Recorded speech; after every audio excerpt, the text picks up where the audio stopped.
నమస్తే. ఇప్పుడు మీరు వినబోతున్న కథ పేరు 'బరువైన భార్య'. కథ రాసిన వారు విముక్త సుధా.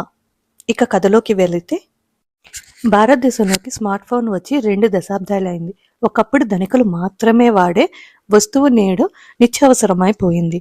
పని కోసమని భర్త, చదువు పేరు చెప్పి పిల్లలు దానిని తమ జీవితంలో భాగం చేసుకున్నారు. ఇంటిల్లిపాది విరివిగా వాడే ఆ స్మార్ట్ ఫోన్ను తను కూడా వాడాలని లత ఎంతగానో ఆశపడింది. కానీ పాత డబ్బా ఫోను తనను వీడనూ లేదు, కొత్త ఫోన్ను చేతికి అందనూ లేదు. ఎట్టకేలకు ఈ మధ్య మార్కెట్లోకి కొత్త మోడల్ ఫోన్ రావడం, యాదృచ్ఛికంగా అదే సమయానికి భర్త ఫోన్ సరిగ్గా పని చేయకపోవడంతో ఆయనకు కొత్త ఫోను, లతకు శ్రీవారి పాత ఫోను అందాయి. ఒక్కసారిగా ప్రపంచం అరచేతిలోకి వచ్చినట్లయింది లతకు. మొదట్లో ఆ వేగాన్ని అందుకోవడానికి ఇబ్బంది పడినా కొడుకు సహాయంతో కొంత, తన చురుకుదనంతో మరింత ఇట్టే నేర్చేసుకుంది. వాట్సాప్ అంటే ఏంటో తెలుసుకుంది. పాత స్నేహితుల ఫోన్ నెంబర్లు వెతికి పట్టుకుంది. 20 ఏళ్ల క్రితట తనతో పాటు 10వ తరగతి చదివిన వాళ్ళందరూ ఒక వాట్సాప్ గ్రూప్లో ఉన్నారని, అప్పుడప్పుడు కలుస్తుంటారని తెలిసి చిన్న పిల్లల ఆనందపడింది. కాలం గిరున తిరుగుతోంది. లత చేతికి స్మార్ట్ ఫోన్ వచ్చి అప్పుడే సంవత్సరం దాటింది. తన భావి మాత్రమే ప్రపంచం అన్న భ్రమలో బతికిన కప్పకు ప్రపంచం అనే సంద్రం గురించి కొద్ది కొద్దిగా తెలుస్తోంది. 10వ తరగతి స్నేహితుల గ్రూప్లో గుడ్ మార్నింగ్ మెసేజ్లు, ఆ రోజు చేసుకున్న వంటలు, పిల్లల పుట్టినరోజు నాడు ఫోటోలు పంచుకొని మురిసిపోవడం అలవాటైపోయింది. వసంత, రాజీ, భాను, చైతన్య ఇలా తన పాత మిత్రులలో కొందరు తనలాగే గృహిణులైతే, మరికొందరేమో పెద్ద పెద్ద ఉద్యోగాలు చేస్తూ ఉన్నతంగా స్థిరపడ్డారు. అప్పుడప్పుడు ఈర్ష్య పడినా వాళ్ళని చూస్తే ఎందుకో చాలా గర్వంగా అనిపించేది లతకు. చిన్నప్పుడు తనతో టిఫిన్ డబ్బాలు, చాక్లెట్ ముక్కలు పంచుకొని చీముడు ముక్కలు స్నేహితులు ఈ రోజు గొప్ప గొప్ప స్థానాల్లో ఉన్నారంటే నమ్మాలనిపించదు. ఒక్కొక్కసారి నవ్వొస్తుంది కూడా. వారిలాగే తను కూడా చదువుని కొనసాగించి ఉంటే బావుండేది కదా అని అనుకోని రోజు లేదు. ఏదైతేనేం నేను సాధించలేనిది వీళ్ళు సాధించారు అని గర్వపడేది. నా 10వ తరగతి ఫ్రెండ్ ఉంది కదా, అదేరా వసంత ఆంటీ, తను ఈ మధ్యన డ్రైవింగ్ కూడా నేర్చుకుంది తెలుసా అని కొడుకుతో గర్వంగా చెప్పేది. ఇలా రోజులు గడుస్తూ ఉండగానే ఒకరోజు వాట్సాప్లో టింగుమని ఒక మెసేజ్. ఈ నెలాఖరున మనమంతా ఒక ట్రిప్కి వెళ్తే ఎలా ఉంటుందోయ్ అంటూ వసంత. మనమంతా కలిసి కూడా చాలా సంవత్సరాలు అయిపోయింది. ఈ సాకుతో కలిసినట్టు కూడా ఉంటుంది. మిమ్మల్ని చూడాలని, స్కూల్ బెంచీల మీద నవ్వినట్లు మళ్ళీ హాయిగా నవ్వుకోవాలని ఎంతో ఇదిగా ఉంది అని భాను. సంవత్సరాలు కాదే దశాబ్దాలు అను అంటూ వెంటనే ఇంకొక మెసేజ్. అవునే, నేను కూడా అదే అనుకుంటున్నాను. ఇదిగో నువ్విలా చెప్పేశావు. నాకు కూడా ఇంట్లో ఉండి ఉండి బోర్ కొడుతుంది. ట్రిప్కైతే నేను రెడీ. ఎప్పుడు, ఎక్కడ, ఎలా అనేది మీ ఇష్టం. ఎంఓజీలతో తన ఎగ్జైట్మెంట్ను వ్యక్తపరిచే ప్రయత్నం చేస్తుంది మరో స్నేహితురాలు. కొద్దిసేపట్లో గ్రూప్ అంతా ఏం చేయాలి, ఎప్పుడు వెళ్ళాలి అనే ప్రణాళికలతో నిండిపోయింది. కొందరు నాకు కుదరదు అంటుంటే మరికొందరు అమ్మో ట్రిప్పా అని భయపడ్డారు. కానీ అందరి మనసుల్లో ఆసక్తి, ఆతృత. అప్పుడే వంట ముగించుకొని వచ్చిన లత ఈ మెసేజ్లన్నీ చూసి ముందు భయపడింది. బాల్య స్నేహితురాలని కలవాలని మనసు ఉవ్విళ్ళూరుతున్న ట్రిప్ అంటే ఎందుకో భయం వేసింది. 16 ఏళ్ల వయసులో పెళ్లికొడుకు చెయ్యి పట్టుకొని 100 మైళ్ళ దూరాన ఉన్న అత్తారింట్లో అడుగుపెట్టింది. ఆ తర్వాత బంధువులిళ్లకని, గుళ్లకని, పెళ్లిళ్లకని కుటుంబ సమేతంగా వెళ్లడం తప్ప ప్రత్యేకంగా ట్రిప్ కంటూ ఎప్పుడూ వెళ్ళలేదు. తనుండే చిన్న పల్లెటూరులో కుటుంబం అంతా కలిసి ట్రిప్కు వెళ్లడం, కొత్త జంట హనీమూన్కి వెళ్లడం లాంటి అలవాట్లు తనకు తెలిసినంత వరకు ఎవరికీ లేవు. దానికి తోడు మామగారికి అప్పుడెప్పుడో ఎవరో స్వామీజీ చెప్పారంట, తిరుపతికి వెళితే నీ కొడుక్కి మంచిది కాదు అని. దాంతో మిగతా కుటుంబాల్లా ఏడాదికోసారి తిరుపతి వెళ్లే భాగ్యం లేకుండా అయిపోయింది. చిన్నప్పుడంతా పెళ్ళయ్యాక నీ మొగుడితో ఎక్కడికైనా వెళ్ళావే అనేవారు ఇంట్లో. ఎక్కడికైనా అంటే గుళ్ళకి, పెళ్లిళ్ళకి, మహా అయితే పట్నంలోని హాస్పిటల్కి అని. అప్పుడు అర్థం కాలేదు తనకి. పెళ్ళైన ఏడాదికే పిల్లలు, వారి ఆలనా పాలన, చదువులు, ఇంటి పని, వంట పని, పాడి లేకపోయినా ఇంట్లో ఆవు ఉంచుకుంటే మంచిది అని ఎవరో చెబితే మామగారు ఇంట్లో తెచ్చిపెట్టిన సంరక్షణ మొత్తం చూసుకోవడం. ఇన్ని ఊపిరి సలపని పనుల మధ్య సమయం ఎలా గడిచిపోయిందో తనకే తెలియదు. 25 ఏళ్లు వైవాహిక జీవితంలో కేవలం తను, తన భర్త కలిసి ఎక్కడికి వెళ్ళింది లేదు అని ఈ రోజే గుర్తొచ్చింది తనకు.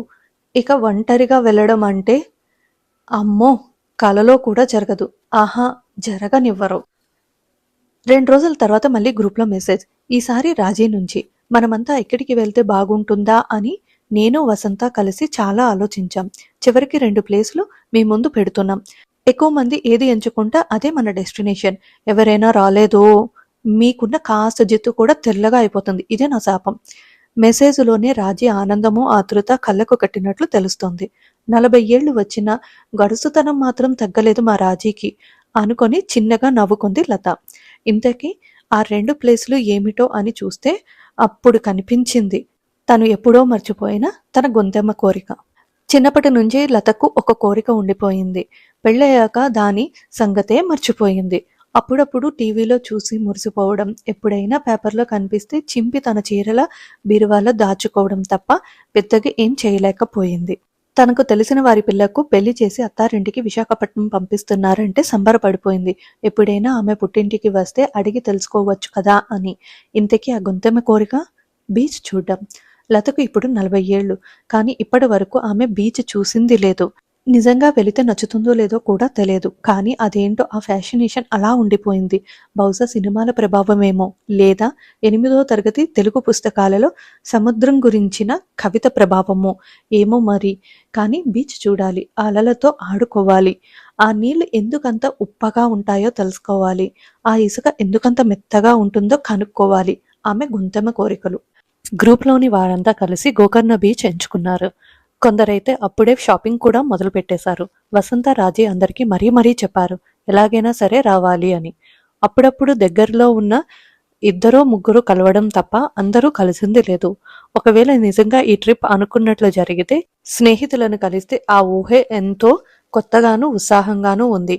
కొంత భయంగానూ ఉంది. ముందైతే అమ్మో అసలు వీలు కాదు, ఇంట్లో ఒప్పుకోరు, నేను రాను అని చెప్పేద్దాం అనుకున్నా లతను బీచ్ అన్నమాట బాగా ఊరించింది. మనసు పొరల్లో ఉన్న ఆశ మెల్లగా చెవిలో ఏదో చెప్పినట్లు అనిపించింది. పైగా ఈ అవకాశం పోతే మళ్ళీ ఇలా స్నేహితులందరితో కలిసి సరదాగా గడిపే సమయం రావడం కష్టం. కాదు అసంభవం. అందుకే ఎలాగైనా సరే వెళ్ళి తీరాల్సిందే అని నిర్ణయించుకుంది. కానీ ఈ విషయం ఇంట్లో ఎలా చెప్పాలో తెలియక, చెబితే ఏమంటారో అని జంకుతో వారం రోజులు పిల్లిలా అటు ఇటు తిరిగేదే తప్ప గొంతులో నుంచి మాట రాలేదు. ఇవాళ ఎలాగైనా చెప్పి తీరాల్సిందే అని సాయంత్రం అందరూ ఉన్నప్పుడు ధైర్యం కూడదీసుకొని చెప్పేసింది.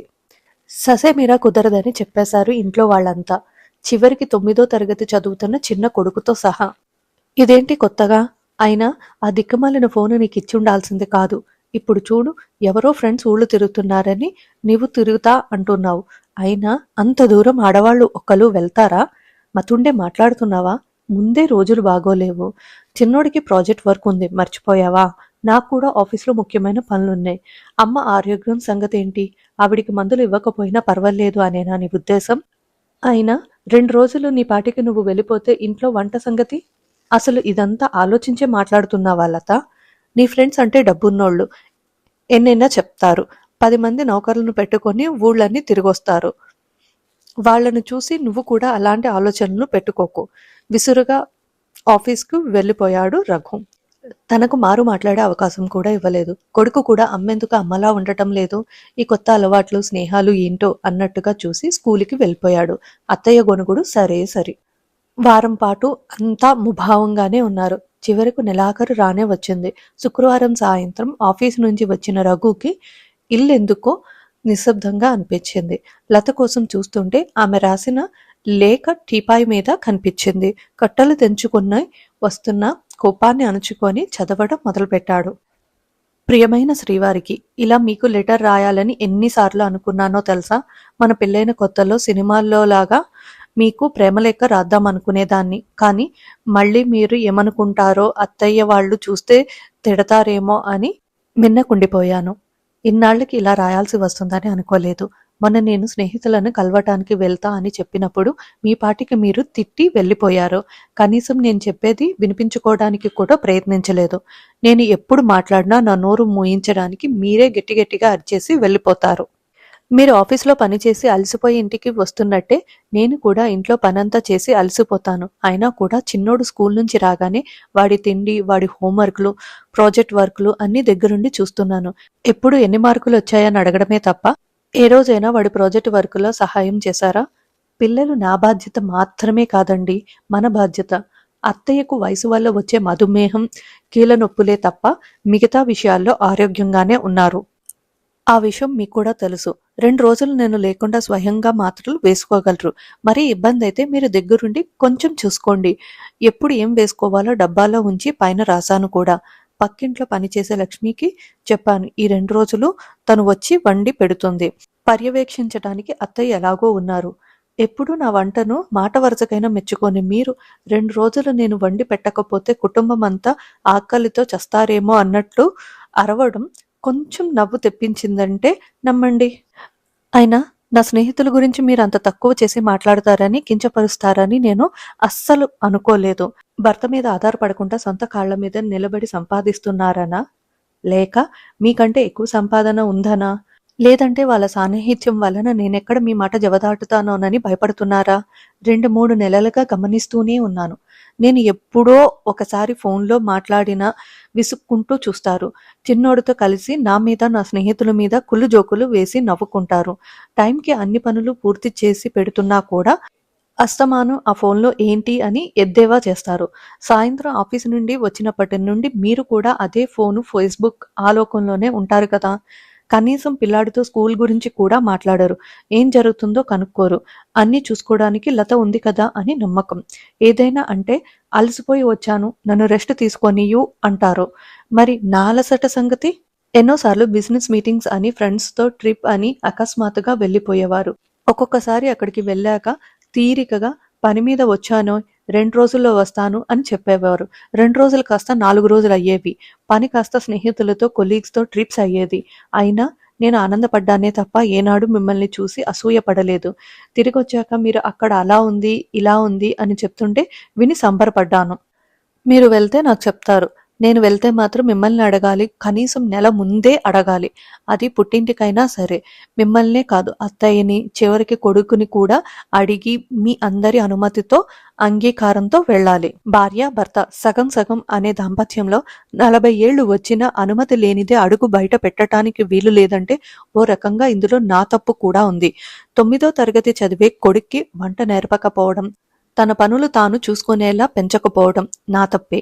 ఇంటి చుట్టూ కనీసం 2 మంచి స్నేహితులనైనా చేసుకోపోవడం, పెళ్లిళ్ళు, పేరంటాలతో పాటు స్నేహితులతో అప్పుడప్పుడు అయినా ఏదైనా సినిమాకు వెళ్ళకపోవడం, వంట, వార్పు, ఇల్లు, వాకిలి తప్ప కనీసం ఒక్కటంటే ఒక్క వ్యాపకమైనా పెట్టుకోకపోవడం నా తప్పే. అలాంటి ఎన్నో చిన్న చిన్న తప్పిదాల బరువు మోసి మోసి నా బరువు కూడా పెరిగిందనుకుంటా. అందుకేనేమో ఎంత ప్రయత్నించినా నేను బరువు తగ్గటం లేదు. ఎప్పుడు అంటుంటారుగా బాగా లావైపోయాను అని. మెల్లమెల్లగా ఆ బరువుని దించే ప్రయత్నం చేస్తున్నాను. అందులో మొదటి అడిగే ఈ ఉత్తరం.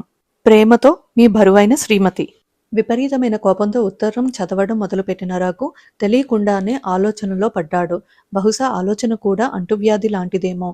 లతలో పుట్టిన ఆలోచన రఘు దాకా వచ్చింది. రఘు ఆ ఆలోచన బరువుని మోయగలడా? దాంపత్యం అంటే భార్యాభర్తలిద్దరూ కుటుంబం భారాన్ని, ఆనందాన్ని మాత్రమే కాదు, తీరికను, ఓపికను కూడా సమానంగా పంచుకోవడం అన్న నిజాన్ని జీర్ణించుకోగలడా? దీనికి కాలమే సమాధానం చెప్పాలి. ఇక్కడ రఘు ఉత్తరం చదవడం పూర్తి చేసిన సమయానికి అక్కడ లత మాత్రం ఉప్పునీటి కెరటాలు జుత్తును తాకుతుంటే చుట్టూ ఉన్న తన బాల్య స్నేహితులతో అలలతో పోటీ పడి మరీ పరుగు తీస్తుంది. చిన్నప్పటి లతలా ఆడుకుంటుంది. స్త్రీలకు స్వేచ్ఛ అయినా దొరుకుతుందేమో కానీ స్నేహం దొరకడం చాలా కష్టం.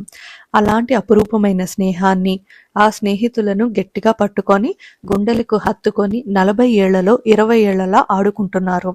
ఆలోచనలు ఇచ్చిపుచ్చుకుంటున్నారు. అలల హోరు కూడా మూగబోయేలా నవ్వుతూ ఆనందంగా, ఆప్యాయంగా కింద పడిన గవ్వలతో పాటు జారి